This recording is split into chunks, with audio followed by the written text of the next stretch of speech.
En la sintonía de Radio Abarán, un programa para conocer más a nuestros mayores, con noticias de actualidad, temas de salud, dirigido por Carmelo Gómez, presidente de la Sociedad Murciana de Enfermería Geriátrica y Gerontológica. Muy buenos días a toda la audiencia de Lecciones Mayores. Una semana más estamos aquí acompañándole a todos ustedes con la finalidad de seguir aportando un poquito en ese camino ilusionante, pero complicado, del envejecimiento activo y saludable. Ya en la última semana que estuvimos hablando, en el último programa, estuvimos adelantando temas en relación a las pérdidas de memoria. Continuaremos con eso, pero probablemente por las fechas en las que nos encontramos hoy, tan cercanos como estamos a fechas tan emotivas como puede ser la Nochebuena o incluso Nochevieja, quería hacer un inciso, con su permiso, y era hablar de la soledad no deseada, de ese momento que cada vez viven más personas mayores y no tan mayores en sus casas y fuera de sus casas. Son días en los que solemos vivir fechas tan emotivas como esta, con nuestra familia, con nuestros hijos, con nuestros hermanos, los que viven fuera, suelen venir a visitarnos, o salimos nosotros a visitarlos a ellos. Pero, claro, casi siempre y últimamente cada vez más, ese tipo de situaciones suele ser consecuencia de nuestra vida activa normal. ¿Qué ocurre? Pues que cada vez se empieza a evidenciar más un fenómeno como es el que ha venido a denominarse soledad no deseada. Bueno, no es tanto la palabra o la frase, ¿no?, que venga a identificar un fenómeno social. Creo que siempre se dio la soledad. Porque en los mayores en concreto, mi experiencia profesional al menos me dice eso, hemos encontrado muchas veces mayores que están solos. Lo que realmente es importante, que no es que esto lo sea, o sea, no deje de serlo, sino lo que realmente es importante es ese momento en el cual hay personas que, a pesar de estar acompañadas, se sienten solas. Aunque hemos hablado de este tema así por encima alguna que otra vez, me viene a la memoria y con ciertos apuntes, ¿no?, ciertas chuletas que me permito siempre tener. Recuerdo que en noviembre, hace un poquito más de un mes, el día 17 de noviembre, había un artículo de Pedro Simón en El Mundo que venía a tener este titular: Isidoro, 12 años en la residencia sin una visita. Y el hombre decía: no pienso en eso, pero soy el que más solo está de todos. Detrás de esta única frase se esconde una historia que realmente el periodista, de una forma muy, muy importante, detalla y describe a lo largo del artículo. Decía que Isidoro había sido abandonado por su madre en un orfanato hace mucho tiempo, que nunca conocía a sus hermanos, y que desde que entró en la residencia de Pamplona, en la cual vive desde el año 2010, nadie había ido a visitarle. Bueno, te da un poco de miedo. Otros pensarán en pena. Bueno, yo creo que eso es un juicio moral que tenemos que tener cuidado a la hora de emitirlo, ¿no? Pero sí es cierto que da vértigo pensar que hay personas que hoy por hoy viven, pero vive en una situación emocional muy, muy compleja. El artículo se nutre bien de ciertos datos, de ciertos estudios, y nos dice que el 45% de personas mayores de 65 años en nuestro país se siente solo. Estamos hablando de casi la mitad de mayores de 65 años. Estamos hablando de muchas personas a nivel nacional. En la residencia de este país hay viviendo 400.000 personas, casi medio millón de personas. Y muchas de ellas, como Isidoro, no están solas, porque están acompañadas de personas, están acompañadas de otro mayor y están acompañadas de personal, pero se sienten solas. ¿Qué es lo que pasa ahí? ¿No? Bueno, yo soy de los que apuestan porque la única forma que tenemos de combatir esa soledad no deseada viene por un buen entrenamiento previo. Viene por una serie de conductas, una serie de cosas que tenemos que empezar a hacer mucho antes de que empecemos a notar esa sensación. Los años, el envejecimiento nos lleva a un cambio de roles, del papel que jugamos en nuestra vida. Hay veces que los padres siempre seremos padres, pero dejamos de ejercer ese poder de padre, entre comillas. Hay veces que ya no somos trabajadores porque ya no hemos jubilado. Hay una pérdida constante de roles.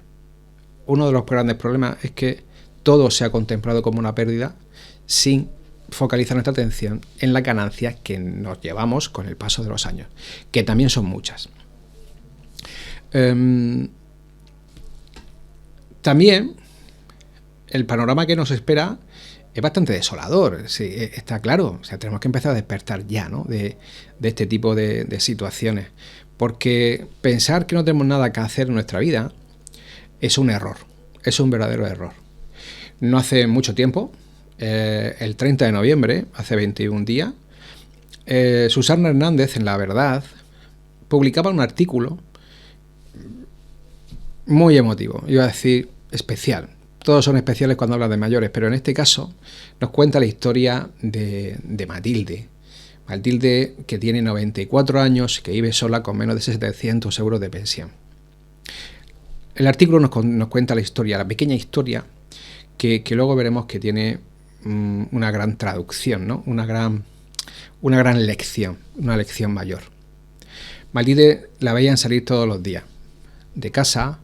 Todos los días, no, todas las semanas, las vecinas, ¿no?, que son un poquito las que más o menos en el barrio, y le preguntaban si necesitaba algo y decía que no necesitaba nada. En un momento determinado, Matilde alguna que otra vez había hecho uso del banco de alimentos, ese banco que ahora mismo está por debajo de los mínimos que debería de tener. Ese banco de alimentos que, por mucho que algunos en redes sociales y por mucho que en algunos medios se haya dicho que es una manifestación de una caridad, bueno, me parece totalmente absurdo. Muchos de nuestros españoles, muchos de las personas que probablemente también estén escuchando este programa, tengan que echar mano al banco de alimentos en un momento de su vida porque no les da para otra cosa. Los sueldos que hay, los problemas con los bancos, la cantidad de dinero que ahora hay que pagar de más en cuanto a luz, agua, gas, hace que muchas de las veces, una vez que liquidamos todo eso, lo que nos queda para poder subsistir no es lo suficiente y haya que echar mano de cosas muy, muy importantes como pueden ser este tipo de organismos. No hace mucho yo hablaba con una responsable, incluso aquí, ¿no?, del pueblo de Cáritas, donde nos decía que estaban muy preocupadas por ese banco de alimentos, porque las donaciones se habían bajado, lo cual es lógico. La gente ya no tiene para dar, porque ya no tiene, y digo bien, no tiene para dar, porque ya no tiene esa capacidad de comprar para dos, para otro y para casa. Por lo tanto, habría mucha gente en riesgo de mayor exclusión y marginación social, precisamente porque no hay medios con los que poder ayudarle desde este tipo de entidades. Animo desde aquí a toda aquella persona que quiera colaborar y que pueda, en la medida de lo que pueda, con este tipo de iniciativas, que creo que son tan necesarias como cualquier otra. Matilde, en un momento determinado, pidió ayuda a su vecina de 78 años para llevar una cosa, para echarle una mano. Claro, la vecina, que siempre le había dicho si le podía echar una mano y siempre le había dicho a Matilde que no, en parte decía que se había alegrado de que Matilde le pidiera ayuda. Acompañó a Matilde a un supermercado y compró por un valor de más de 100 euros, ¿no? Teniendo en cuenta la pensión de Matilde, pues probablemente cuando cobra alguna extra. Matilde fue y compró todo el carro de comida, cuando la vecina se preguntaba un poquito para qué quería acumular tanta comida, pero bueno, pensó que sería para el resto del mes. ¿Cuál fue su sorpresa, la de la vecina, cuando, llegado un momento determinado, cuando la ayuda era para ayudarle a arrastrar el carro lleno, le dijo que no volvían a casa, sino que se dirigían al banco de alimentos? Matilde, con 94 años, viendo que en ese momento sí que podía permitirse devolver todo el bien que desde el banco de alimentos se le había hecho. Esto nos lleva a ese tipo de, sí, soledad, sí, pero con un propósito. Matilde todavía llena su vida de un propósito. Quizás es una lección de vida, una lección mayor. Quizás es una forma de decirnos a los que venimos detrás que siempre hay un propósito en la vida cuando uno realmente se lo propone, valga la redundancia. Por eso creo que tenemos que estudiar de una forma más profunda eso que nosotros llamamos soledad. En muchas ocasiones estamos en casa o hablamos con alguna vecina por el patio de luces o nos cruzamos con alguien cuando vamos a comprar por la calle y nos da la sensación, ¿no? Cuando alguien le pregunta, ¿qué? ¿Cómo vas? Ay, me siento muy sola. A sentirse sola no es igual que estar sola. ¿Qué es lo que pasa ahí? ¿Hay algún peligro? Claro, como cuando nos dicen esas cosas, muchas de las veces respondemos, claro, es una cosa incómoda la que nos acaban de decir, que alguien se encuentra solo. ¿Qué le digo yo a esta persona? Muchas veces nosotros hacemos un mecanismo de negación y de evitación, sin darnos cuenta. Es una respuesta psicológica humana y normal, pero de tipo, insisto, evitativo. Bueno, mujer, no te preocupes. Bueno, hay cosas, la vida, mujer, la vida, ¿no? Ese tipo de frases que utilizamos muchas veces los seres humanos para no decir nada. Párrafos y párrafos para al final no tener un mensaje claro. Por la persona que se ha cruzado con nosotros, bueno, sí que le hemos servido de algo. Le hemos servido para poder hablar con alguien en un momento determinado, pero poco más. ¿Podemos solucionar la vida de la gente? No, cuidado, eso tampoco podemos hacerlo. Ojalá estuviese en nuestras manos el poder solucionar la vida de todas las personas que tienen problemas. Podemos colaborar y poner nuestro grano de arena en ayudar a las personas a que puedan solucionar sus problemas por ellos mismos. Para eso hay que establecer expectativas reales de cuál es mi vida y qué es lo que tengo para resolver. Maite Vázquez, una psicóloga sanitaria, psicogerontóloga, escribió no hace tampoco mucho, muy poquito tiempo, un artículo interesantísimo también en una plataforma que les invito a visitar de vez en cuando, que se llama Geriatricarea. Esa plataforma publica de vez en cuando artículos de carácter científico, pero muy fáciles de comprender, sin lenguaje excesivamente técnico, para cualquiera que quiera consultar también cosas, ¿no? No vamos a meter al móvil solo y exclusivamente para guasear o meternos para cosas que a veces nos aburren. A veces quizás es bueno, ya que tenemos acceso, los que tengan acceso a ese tipo de tecnología, poder acceder a este tipo de sitios donde hablan de nosotros, los mayores en potencia y los mayores que ya son mayores, para poder saber qué es lo que cuentan de nosotros y hasta qué punto yo me puedo aprovechar de esa información. Este es el caso, o es un ejemplo de ese tipo de caso. Según la psicóloga Maite Vázquez, nos dice que factores sociales y estructurales como los cambios en nuestra vida, en nuestra forma de vivir, que se derivan principalmente del aumento de hogares unipersonales, cada vez los pisos son más pequeños, cada vez hay menos gente viviendo en los pisos, y los nuevos tipos de familia, el descenso de la natalidad, el mayor paro, la precariedad en el empleo, la desnaturalización en el trabajo como fuente de encuentro, porque ya no vamos a trabajar muchas de las veces porque vamos con compañeros, con la cuadrilla, sino cada uno a su puesto a sacar un rendimiento. Y también la frenética vida en las grandes ciudades y la tendencia a relaciones personales menos duraderas hace que en ocasiones esa soledad esté servida en bandeja de plata. Si hay algo que lo ha complicado mucho ha sido la COVID, por supuesto, la pandemia y ese confinamiento forzado, primero de forma legal y luego de forma, oficiosa, que no oficial, ha producido en los mayores una reducción del contacto con su red social habitual. Es decir, que ha costado trabajo que los mayores salgan a la calle, interaccionen con las vecinas. Bueno, parece que ahora, ¿no?, empiezan a moverse más, parece que empiezan a salir algunos más. Pero prueben, es un ejemplo de experimento social, prueben a toser 2 veces al lado de cualquiera de estas personas. Enseguida van hacia atrás y enseguida se colocan la mascarilla. Algo que dijimos durante mucho tiempo que había que hacer porque si no morían, se ha convertido sin darnos cuenta en este momento en el que vivimos ahora, donde ya no hay tantos números de pandemia, o por lo menos la mortalidad ya no es la asociada, por supuesto, a la que había en el año 2020, se ha convertido en un mecanismo de aislamiento más que en un mecanismo tranquilizador. Bien, trae consigo una serie de consecuencias en la salud mental, que son negativas esas consecuencias.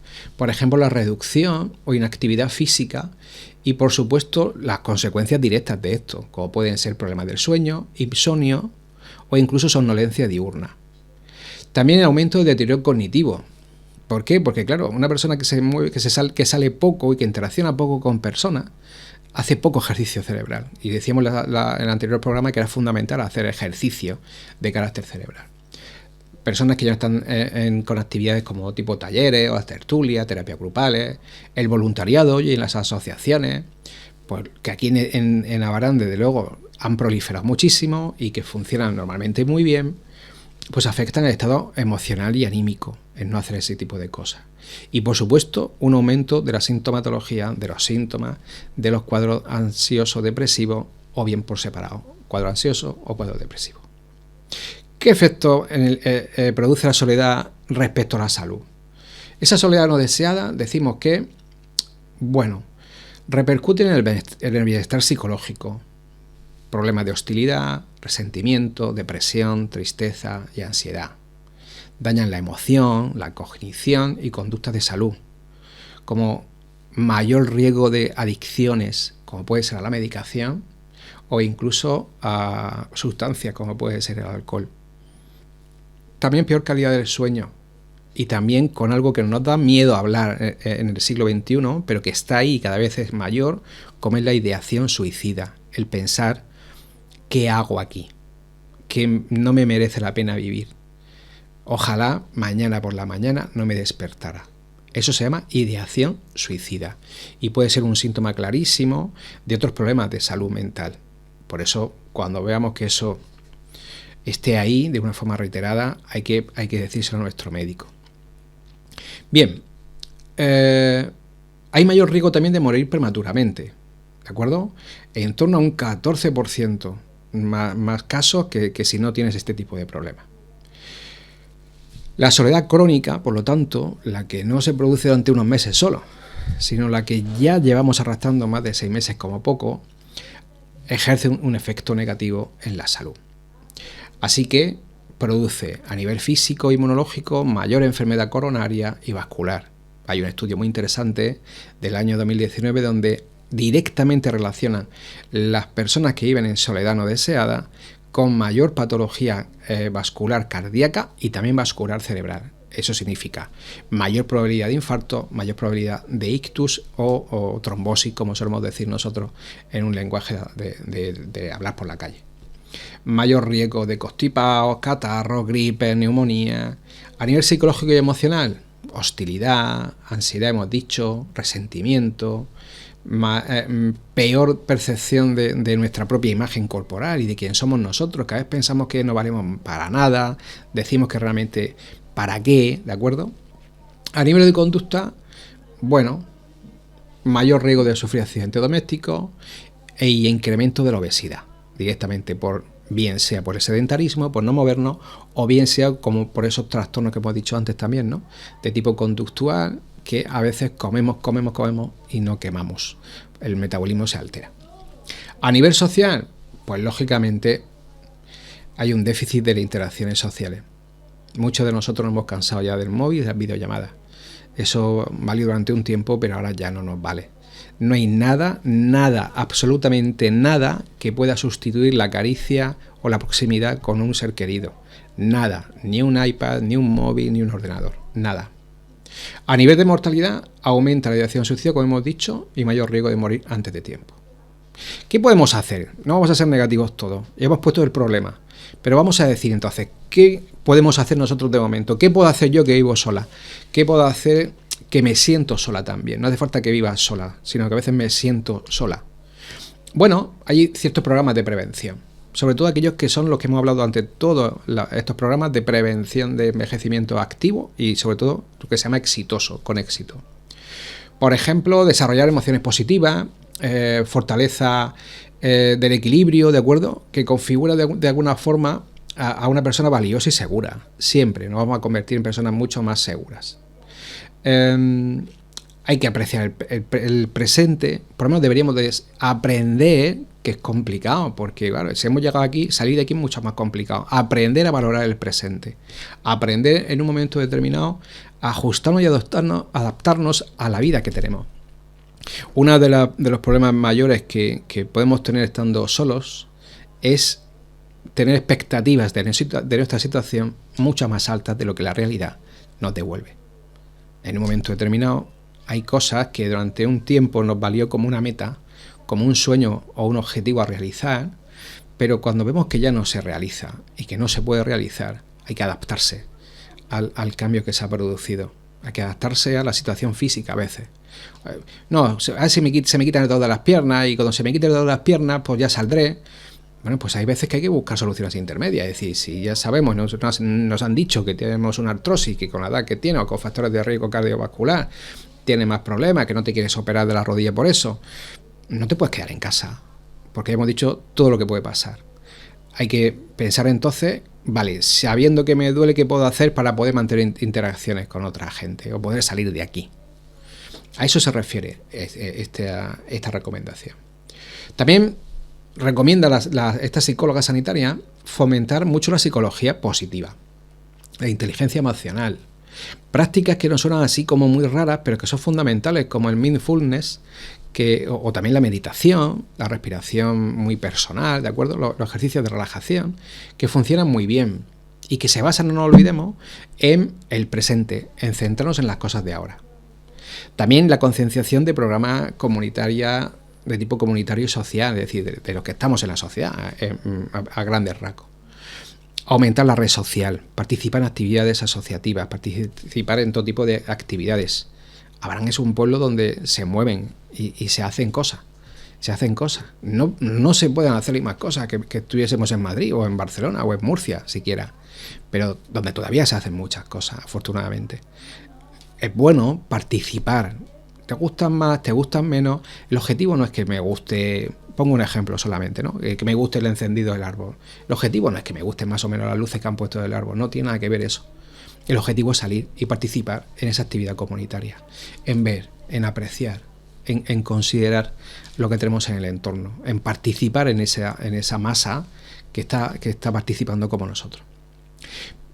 También, lógicamente, hay que estar atento a otro tipo de cosas que están haciendo en otros países, porque lo están haciendo antes que nosotros. En Estados Unidos, por ejemplo, ya se habla de programas específicos que lo que intenta es aliviar el aislamiento de los mayores con voluntarios, sobre todo con mensajes muy positivos. Y no con ciertos programas, como ahora hablaremos, ¿no? No, fíjese, los americanos, que supone que son súper avanzados en muchas cosas, no en todas, por supuesto, habla de que una de las actividades de voluntariado es sacar las sillas a la calle y ponerse a charlar. ¿Le suena eso de algo? Eso es una actividad que, por ejemplo, en Murcia no se puede hacer. Me refiero como gran ciudad. Pero en nuestro pueblo, hasta hace 4 días. Eso es lo que hacían nuestras vecinas, lo que hacían ustedes, antes de quedarse en su casa. Era algo que le daba vida al pueblo. Era algo que le daba vida a todos ustedes. Esos son grupos de apoyo.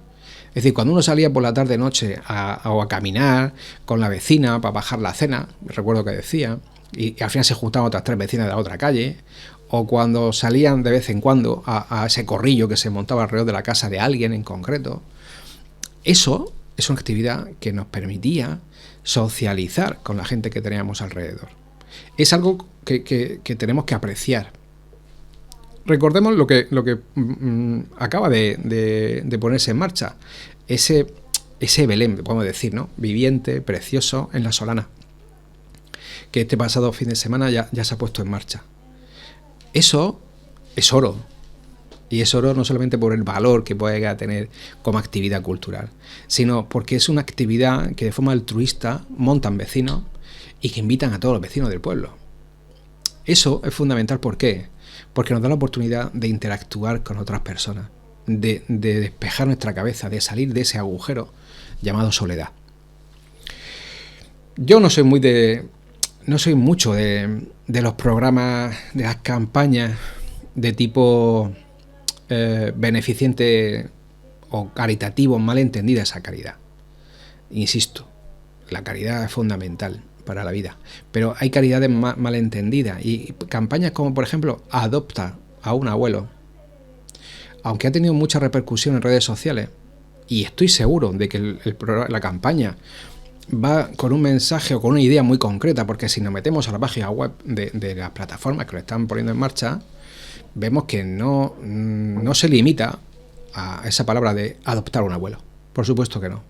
Hacen muchas más cosas. Pero el mensaje que nos transmite es un mensaje temporal. Es un mensaje cruelmente temporal.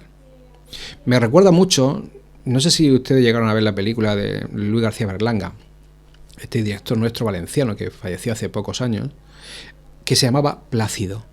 Esa película, Plácido, realmente el título que iba a tener era otro. Era Berlanga, que era muy irónico y muy cínico, muy crítico con la época, hablamos de finales del siglo XX, bueno, mediados finales del siglo XX. Berlanga quería titular esa película Ponga un pobre en su mesa por Navidad. Es la censura la que pocos días antes del estreno obliga a Berlanga a cambiar el título de la película y se ve obligado a hacerlo.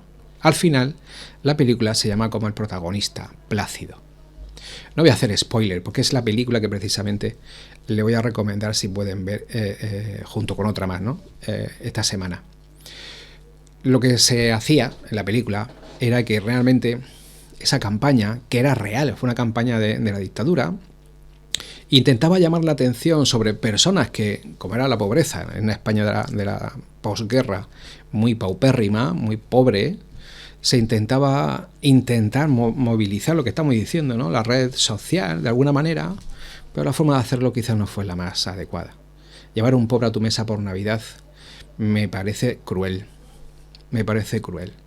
Porque es un objeto que te llevas esa noche. Mi pregunta siempre, cuando hemos estado hablando algunos compañeros de este tipo de campañas, mi pregunta sigue siendo la misma y todavía no me la ha respondido nadie. Que si mañana qué. ¿Y mañana qué hacemos con ese pobre? O sea, lo vas a devolver ya está. O sea, pensamos de una forma hipócrita y demagoga que yo me siento mejor conmigo mismo porque yo esa noche o estos días de Navidad estoy más atento a las personas que están solas, en el caso de la campaña que hemos dicho de los pobres. ¿Son los ancianos los nuevos Plácidos de nuestra vida contemporánea, nuestra sociedad contemporánea? No, no es eso. Ese tipo de campañas creo que hacen más daño a medio plazo y largo plazo que otra cosa. Una campaña bonita, cuando la empezamos a llevar a cabo, ¿no?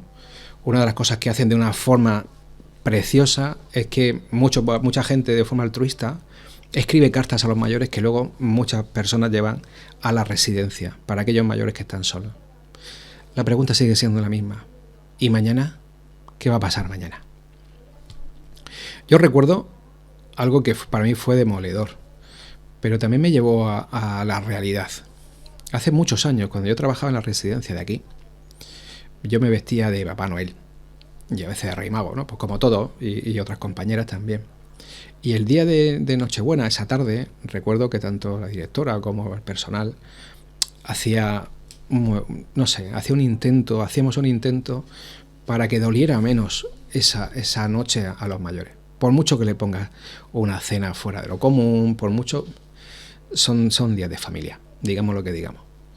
Y recuerdo que me impactó mucho la cara de una persona a la cual le di el obsequio que me dijeron que tenía que darle, y me miró con pena. Y al ratito, cuando me quedé un poco más solo con ella, recuerdo que le dije: ¿por qué pones esa cara? Si te hemos traído un regalo, si aquí habemos un montón de gente. Y me dijo: pues sí, Carmelo, pero es que tú ahora te vas y vosotros también. Y al final nuestra familia está en nuestra casa. Hay cosas que no se pueden cambiar por un regalo. Eso en su momento me tocó, ¿no? Pero bueno, esa noche me fui a cenar con mi familia, como es lógico. No le di mucha más vuelta. Pero conforme han pasado los años, cada vez me ha salido ese tipo de frase como un mensaje, ¿no? De cosas que no deberían pasar. Efectivamente, cuando te pasan por tu vista campañas como esta de Adopta un Abuelo, suena a eso, a una ayuda temporal, a una ayuda momentánea, a algo que sirve para unos pocos días como mucho. Nuestra sociedad debería de pensarse eso mucho mejor. Nosotros somos los mayores de mañana. Algunos ya hemos empezado con proceso de envejecimiento, pero muchos ya han empezado el proceso de envejecimiento del mañana. Creo que una sociedad solidaria, como la que ha sido siempre nuestra sociedad, está perdiendo muchos valores en ese sentido. Creo que nos podemos ayudar mucho los unos a los otros, y estos días de Navidad que estamos viviendo creo que nos deben hacer reflexionar y pensar sobre qué papel juegan los mayores en la sociedad y en mi propia vida. No aprovechemos la situación, aprovechemos la fecha para pensar, y no dejemos que conforme llegue el 40 o sea, San Antón, ¿no? Que dice hasta San Antón Pascuas son. Que en San Antón, cuando guardemos el árbol y guardemos el Belén, guardemos también todo este tipo de intentos de que los mayores que están solos estén menos solos. Debe ser una campaña que dure siempre y que dure durante todo el año. Bueno, por aquello de ir cerrando, le voy a recomendar un libro, por supuesto, como todas las semanas que tenemos el programa. En este caso, el libro se llama El viejo y el mar, de Ernest Hemingway. Es un libro que yo ya leí hace mucho tiempo, impuesto desgraciadamente en el instituto, que te obligaban a leerlo, que son los libros impuestos, son los peores libros porque los odias desde el momento que tienes que hacer un trabajo, pero me lo volví a leer después, por aquello de darle otra oportunidad.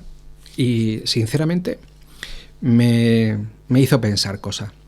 Creo que es un libro que les puede gustar, porque habla mucho de la propia vida, de ese pescador que somos todos. Lo que tenemos que pensar es que pescamos. Esa es la cuestión. Nos cuenta la vida de Santiago, un pescador de Cuba, que tiene que salir cada día a faenar y que ante la falta de pesca, hasta su propio ayudante se deja de ayudarle y tiene que salir solo. Es un libro que nos va a hacer pensar al tiempo que piensa Santiago, con lo cual se lo recomiendo de una forma especial. Y como película, aparte de si pueden llegar a ver Plácido, que creo que está por internet, creo que la pueden encontrar, si no me equivoco, en YouTube, también les recomiendo El Olivo. El Olivo es una preciosa película de Iciar Bollaín.